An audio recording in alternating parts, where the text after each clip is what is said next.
The waiting room was cold. Not the kind of cold that made you shiver, but the kind that came from white walls and empty chairs and silence that lasted too long. Lyra sat in the corner, her hands folded in her lap, her silver eyes fixed on the floor. She had been here before, many times. The marriage registry on Station Orbis 7 was supposed to be a place of hope.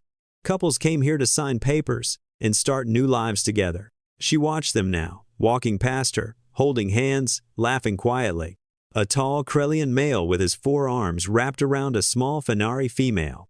A pair of Orvian traders, their scales shimmering under the lights as they pressed their foreheads together in their species' sign of love. No one looked at Lyra. She was used to this. Her pale lavender skin and silver eyes marked her as Villani, and everyone in the galaxy knew what that meant.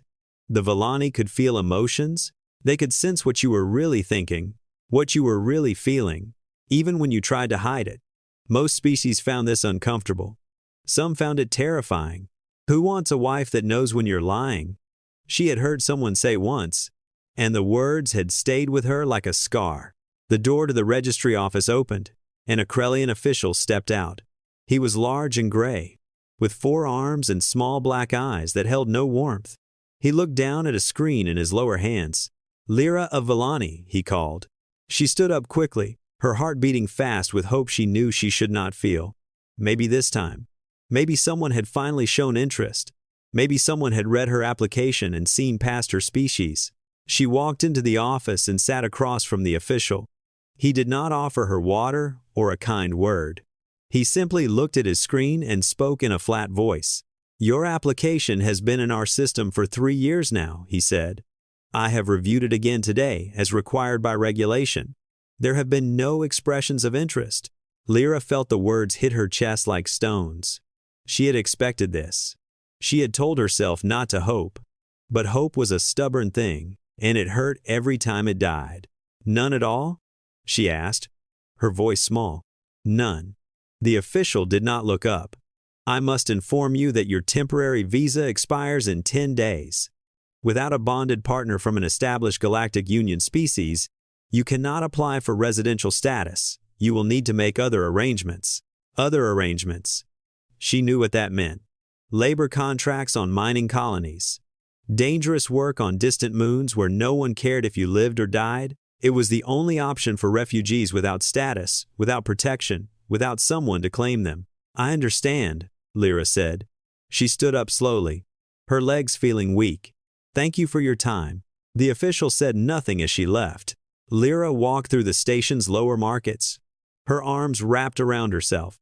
The air was thick with the smell of strange foods and the sound of 100 different languages. Traders called out prices. Children ran past, chasing each other. Life moved on, busy and loud and full of purpose. She had no purpose. She had no home. Her planet was dying, its sun growing cold, and her people were scattered across the galaxy like seeds thrown into the wind. Once, the Villani had been respected. They had served as diplomats and counselors, using their empathic gifts to build peace between warring species. But that was long ago. Now they were just refugees. Burdens. Problems to be managed. She heard whispers as she passed. "Is that a Villani? Don't get too close. They can read your mind. My cousin hired one as a servant. Said she cried every time he got angry. Too sensitive." Lyra walked faster, her eyes burning with tears she refused to let fall. She found a quiet observation deck on the far side of the station, a place where few people came.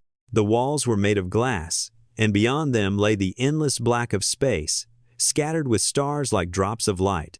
She sat down on a bench and looked out at the universe. It was so large, so beautiful, and there was no place in it for her. "No one wants to marry me," she whispered to herself. The words felt true, truer than anything she had ever said. She was 26 years old, and she had never been wanted. Not by any species, not by any individual, not by the galaxy that had swallowed her people and forgotten them. She thought about her mother, who had died when their ship fled the homeworld. She thought about her father, who had worked himself to death in a factory on a station that did not even remember his name. She thought about all the Villani children who had grown up without hope, without futures, without anyone to tell them they mattered. And she cried. Silently, with her hands covering her face, her shoulders shaking. The stars did not notice. The universe did not care. She sat there for a long time, until her tears ran dry, and her chest felt hollow and empty. She did not know what to do next. In 10 days, her visa would expire. She would have to sign a labor contract or be arrested as an illegal resident. Either way, her life as she knew it was over. Maybe, she thought, it had never really begun. She leaned her head against the cold glass and closed her eyes. She could feel the emotions of people far away in the station, distant echoes of joy and anger and boredom. But here, in this quiet place, she felt only her own loneliness. And then, footsteps. She opened her eyes and saw a figure walking toward her. He was not Krelian or Fenari or Orvian. He looked different from any species she had seen in this part of the galaxy. His skin was a warm brown, his hair was black and slightly messy, and his eyes were dark and curious. He was human. Lyra had heard of humans. They were newcomers to the galactic community, a young species from a small blue planet far away. She did not know much about them. Most species considered them strange, unpredictable, and not worth understanding. The human stopped a few feet away from her. He looked at her for a moment, his expression unreadable. Then, without saying a word, he sat down on the bench beside her. Lyra stared at him. "I can feel your emotions," she warned him. "I am Villani." The human shrugged. "Then you know I'm not here to bother you," he said simply.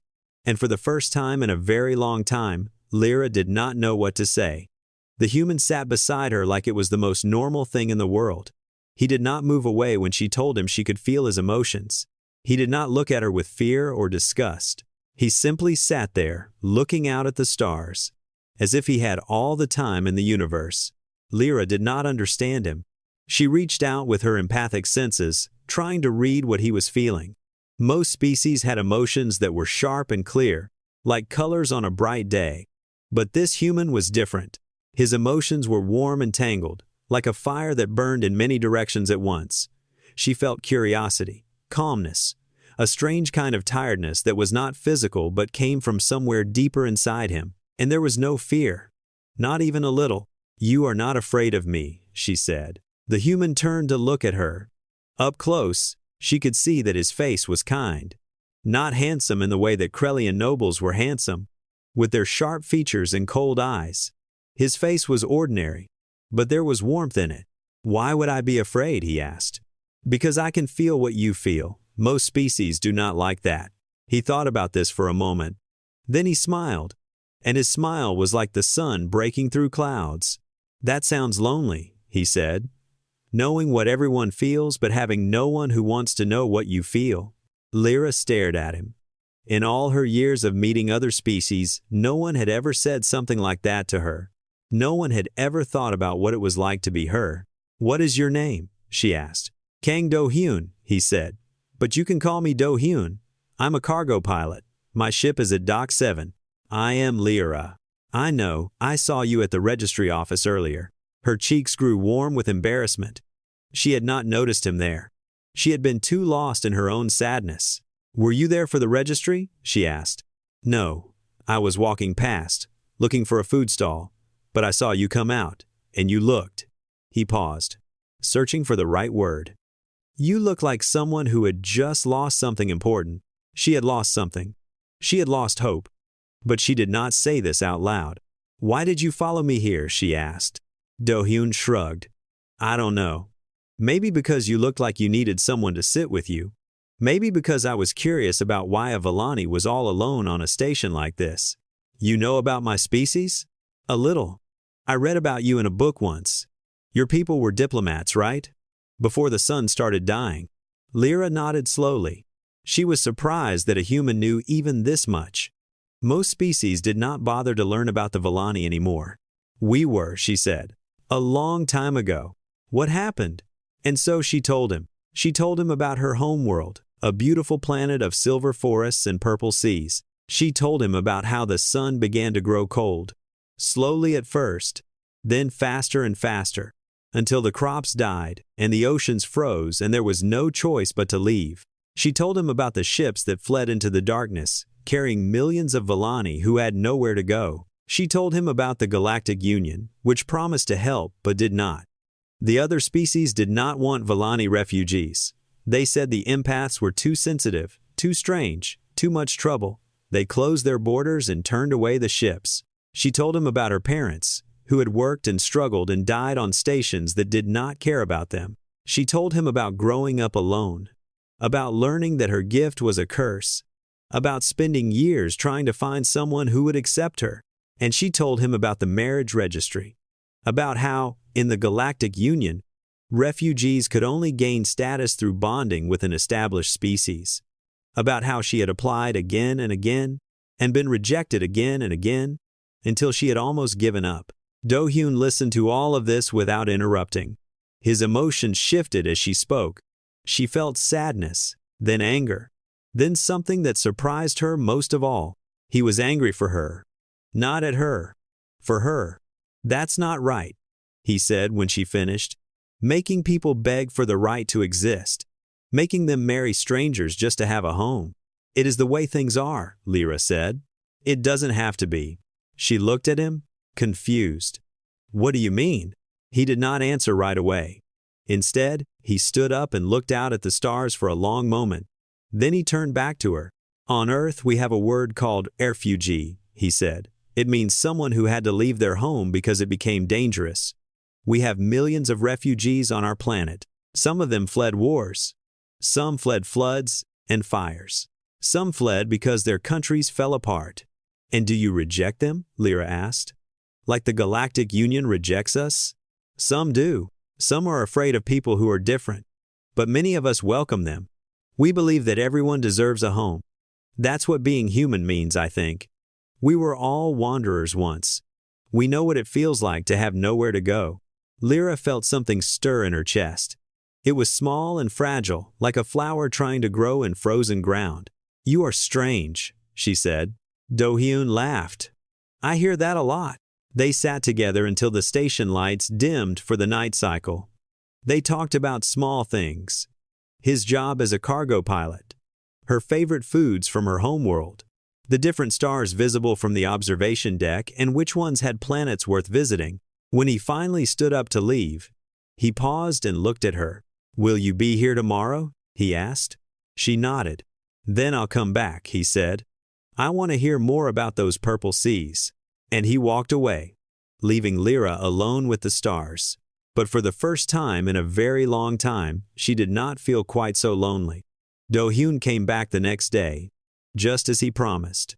And the day after that, and the day after that. Each time, he brought something with him. The first day, it was 2 cups of hot tea from a stall in the lower market. The second day, it was a small cake that tasted like honey and flowers. The third day, it was a worn paper book about Earth's oceans, filled with pictures of blue water and strange creatures. We call them whales, he said, pointing to a picture of a massive animal swimming through the deep. They sing to each other across thousands of miles. Lyra touched the picture with her fingertips. They are beautiful. Someday, maybe you can see them for real. She smiled, but the smile did not reach her eyes. Someday was a word for people who had a future. She had only 8 days left. Do-hyun noticed her sadness. He always noticed. She could feel his concern wrapping around her like a warm blanket. And she did not know how to tell him that his kindness only made things harder. What's wrong? He asked. Nothing. Lyra. She looked away from him, toward the stars. My visa expires in 8 days. After that, I will have to leave the station. Where will you go? There is a labor company that hires refugees. They send workers to mining colonies in the outer systems. The work is dangerous, and the pay is almost nothing. But they do not ask for papers. She felt his emotions change. The warmth became something hotter, sharper. Anger. That's not a life, he said. That's slavery with extra steps. It is the only option I have. No.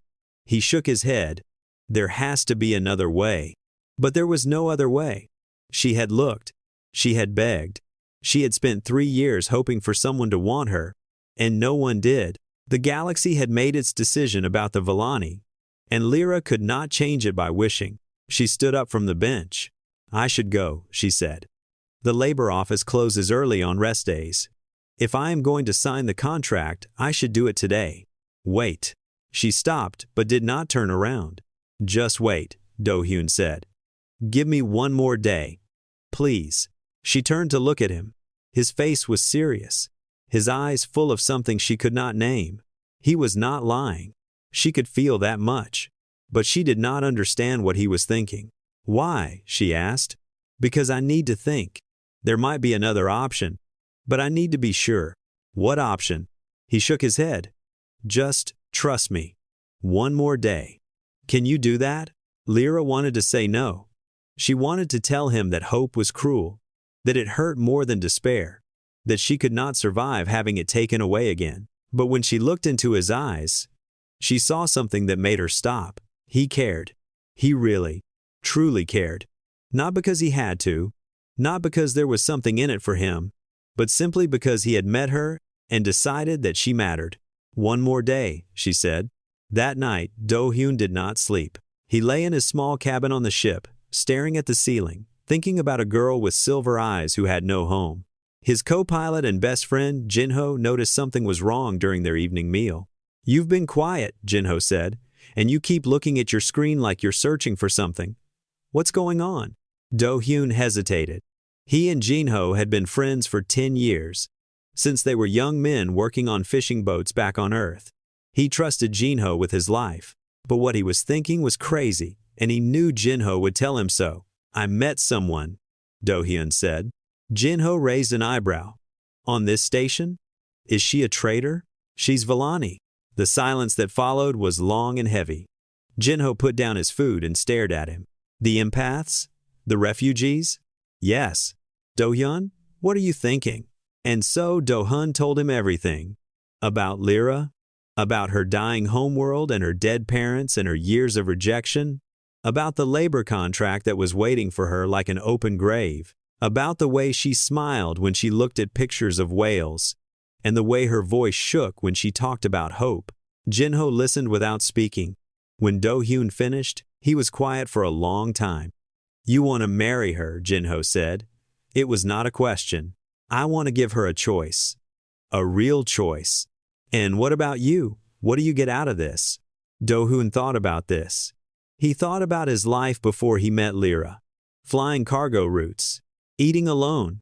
Coming back to an empty cabin every night and wondering if this was all there was. I don't know, he admitted.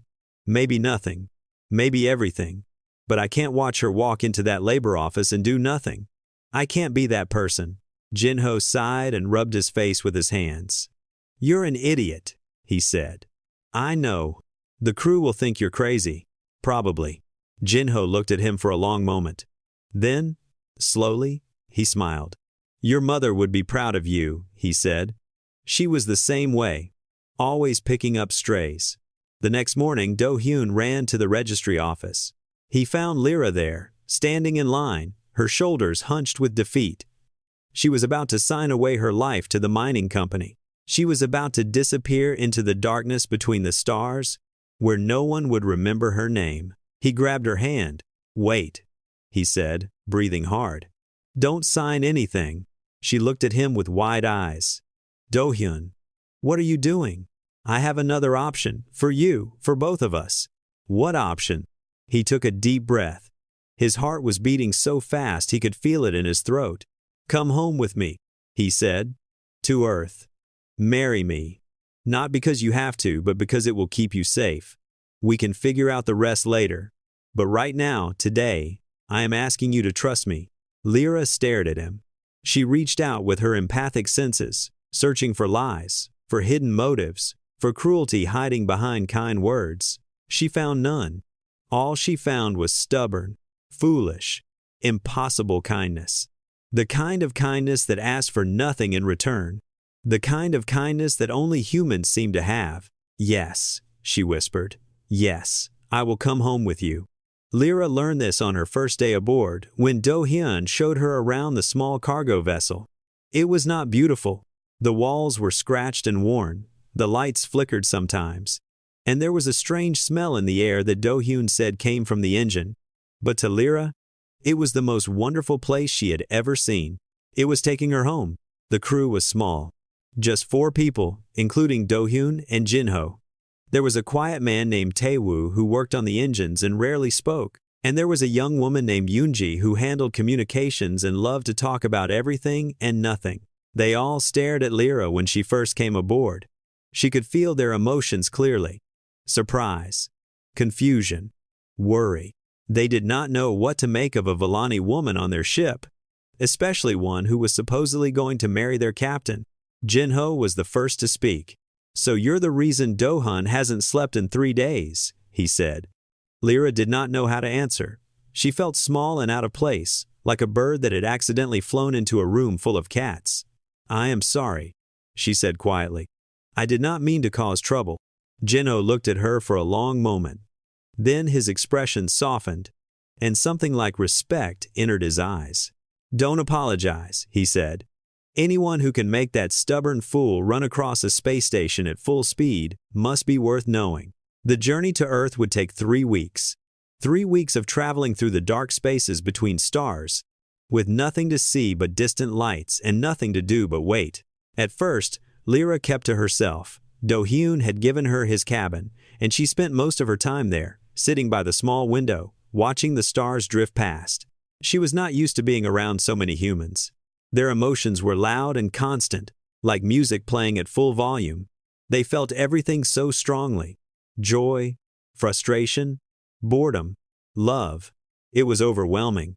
But slowly, she began to adjust. Yoonji was the first to break through her shell. The young communications officer came to Lyra's cabin on the 3rd day, carrying 2 cups of something hot and sweet. "It's called hot chocolate," Yoonji said, sitting down without being invited. "It's an earth drink. Do-hyun says you've never tried it."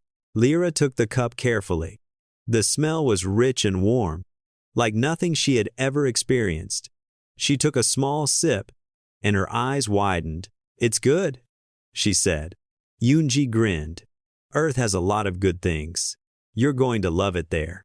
They talked for hours that day. Yoonji asked about Vellani culture, about the silver forests and purple seas that Lyra remembered from her childhood.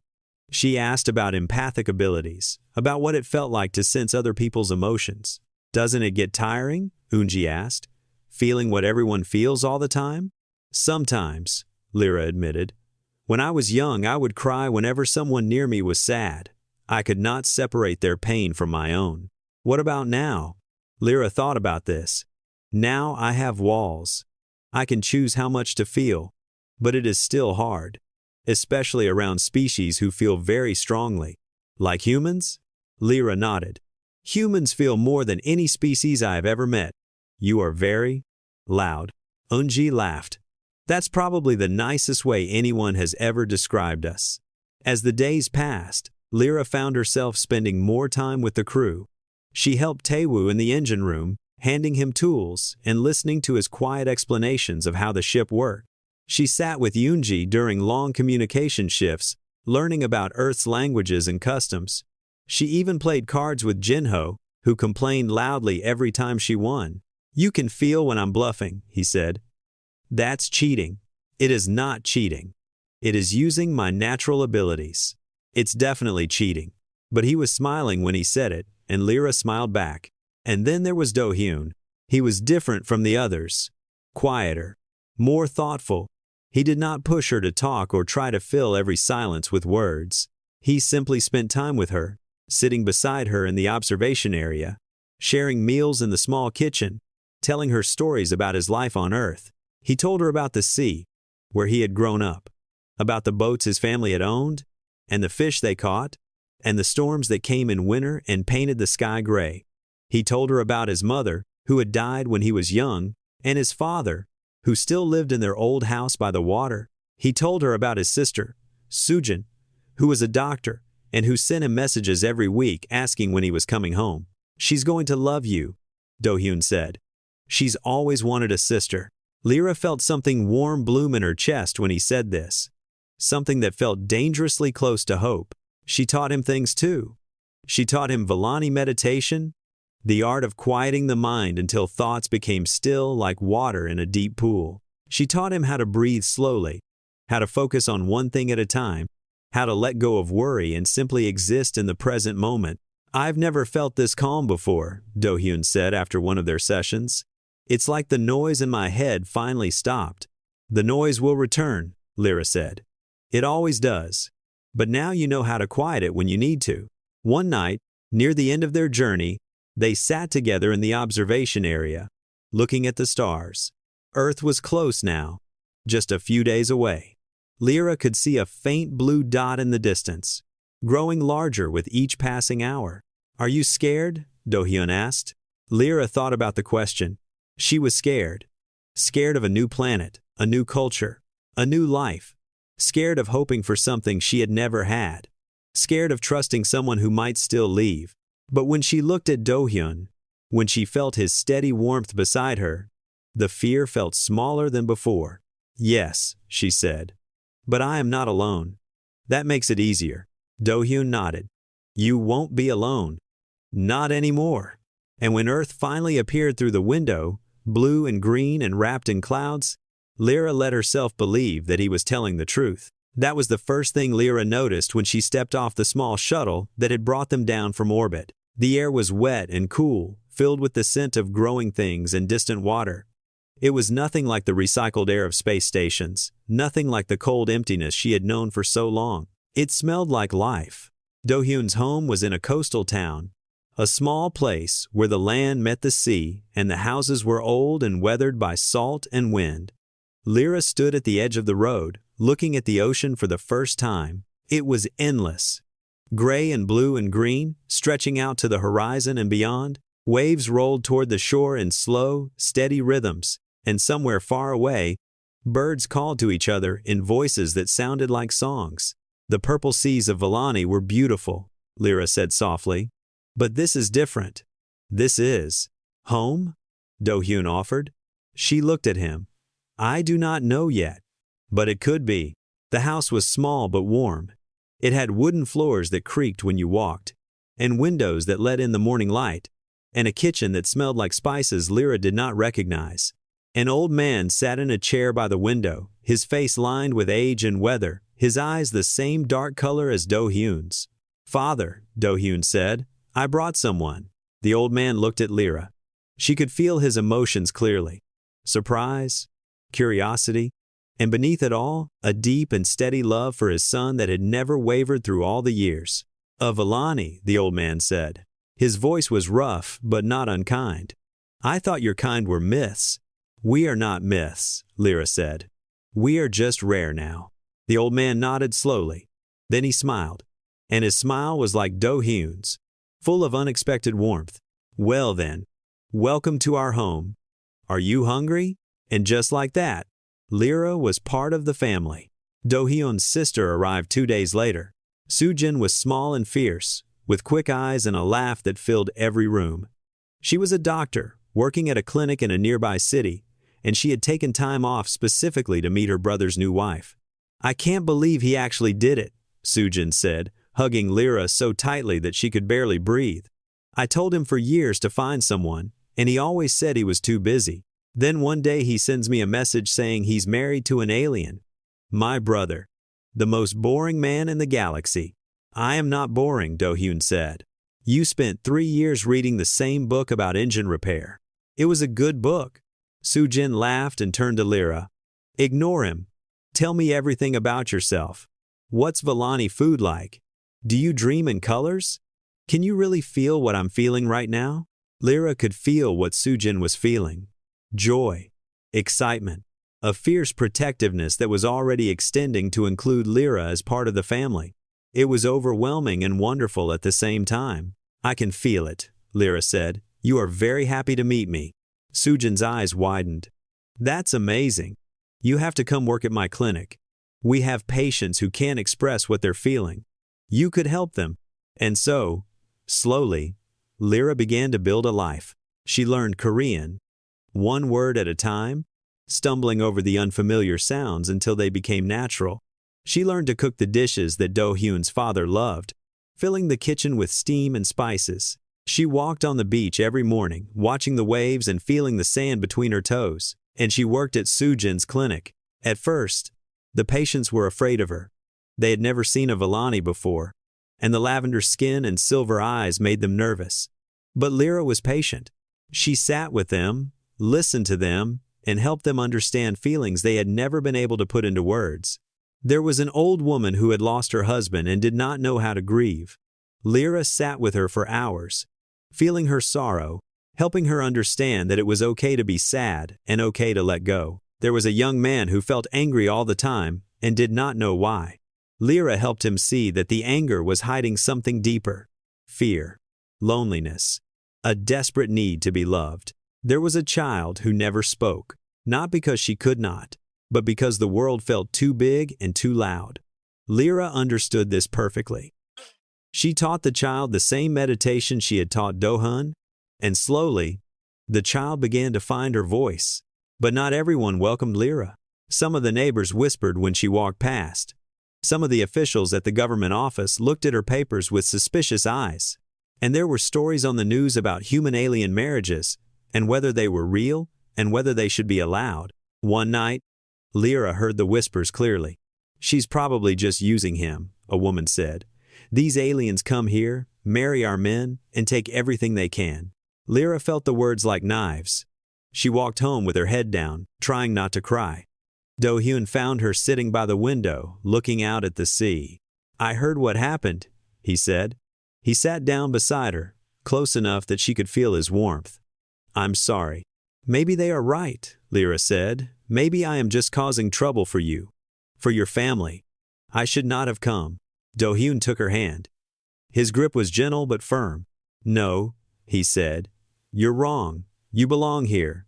You're family now, and we don't abandon family. Not ever." She looked at him through her tears. She could feel his emotions so clearly.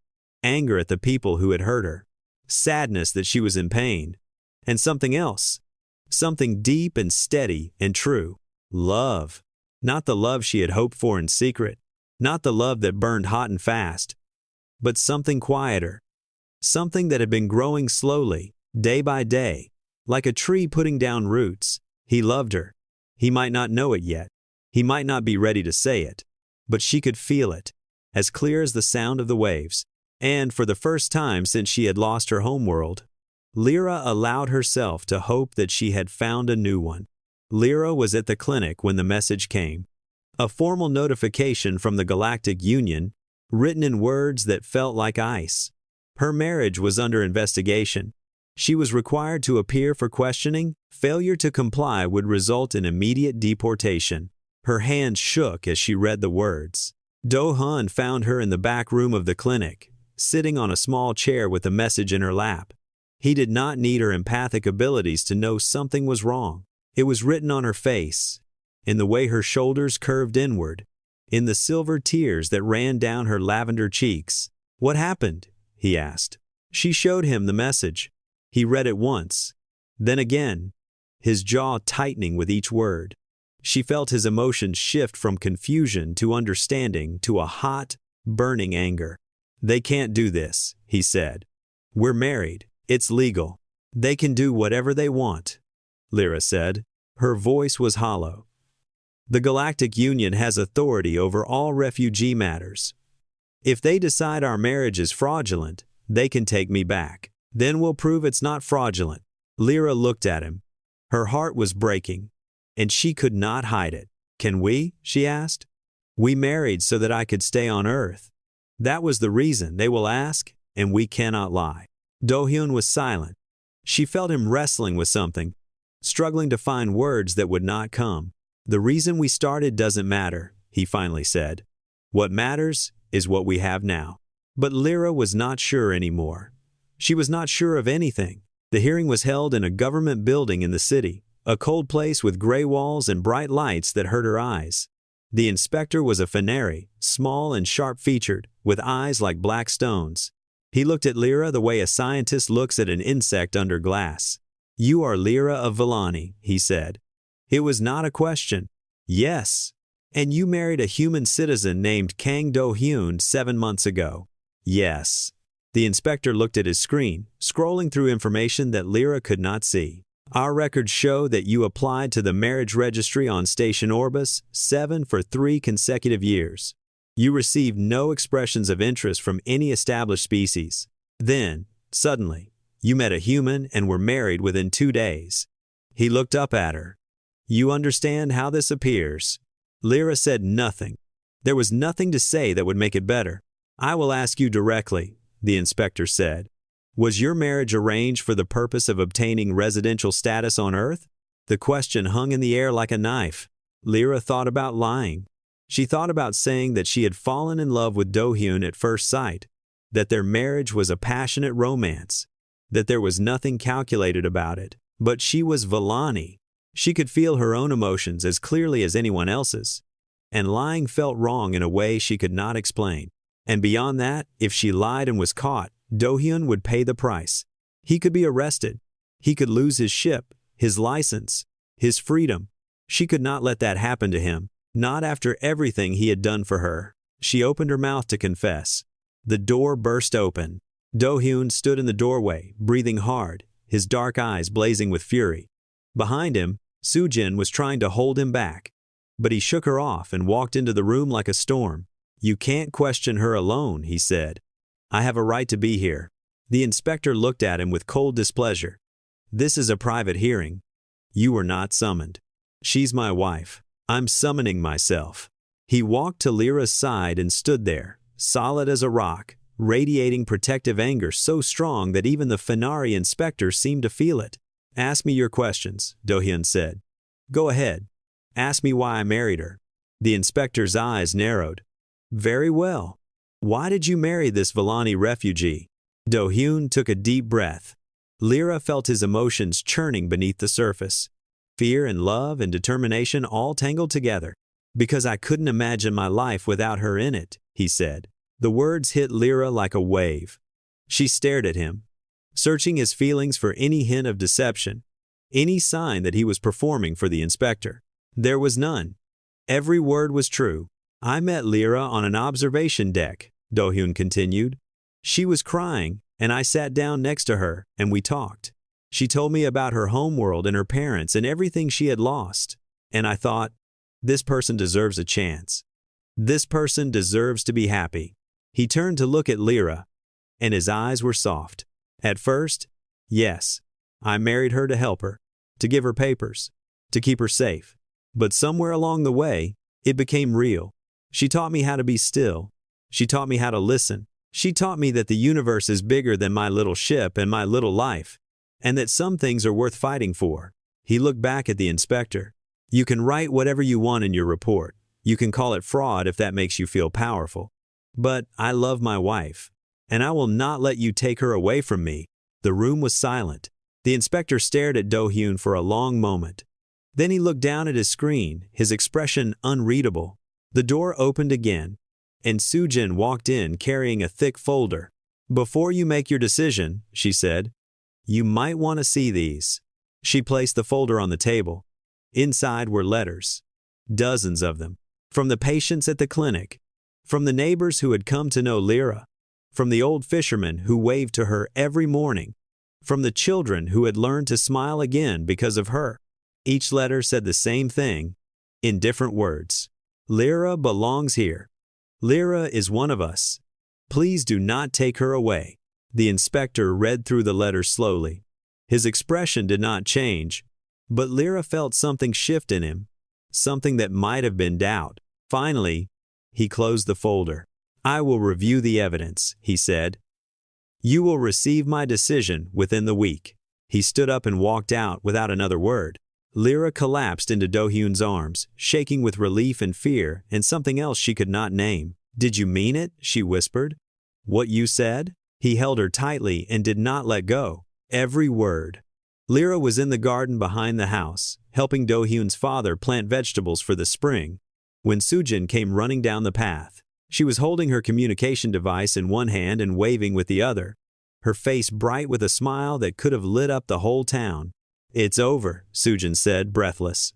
The case is dismissed. You can stay. Lyra stood up slowly, dirt on her hands. her heart beating so hard she could feel it in her throat. What? The inspector ruled in your favor. He said there was insufficient evidence of fraud, and that your integration into the community was clearly genuine. Sujin laughed, tears running down her cheeks. You're staying, Lyra. You're really staying. The old man beside her smiled and put a weathered hand on her shoulder. I told you, he said. You belong here. That night, the whole family gathered in the small house by the sea. Jinho came, and Unji, and Taewoo, all of them crowding into the kitchen with food and drinks and laughter. The neighbors came too. The ones who had written letters, the ones who had stood up for her when it mattered most. The house was so full of people that Lyra could barely move, and she felt their emotions washing over her like waves. Joy, relief, love. So much love that she could hardly breathe. Do-hyun found her on the back porch, looking out at the stars. Are you okay? He asked. She nodded, wiping tears from her eyes. I am overwhelmed, she said. There are so many feelings.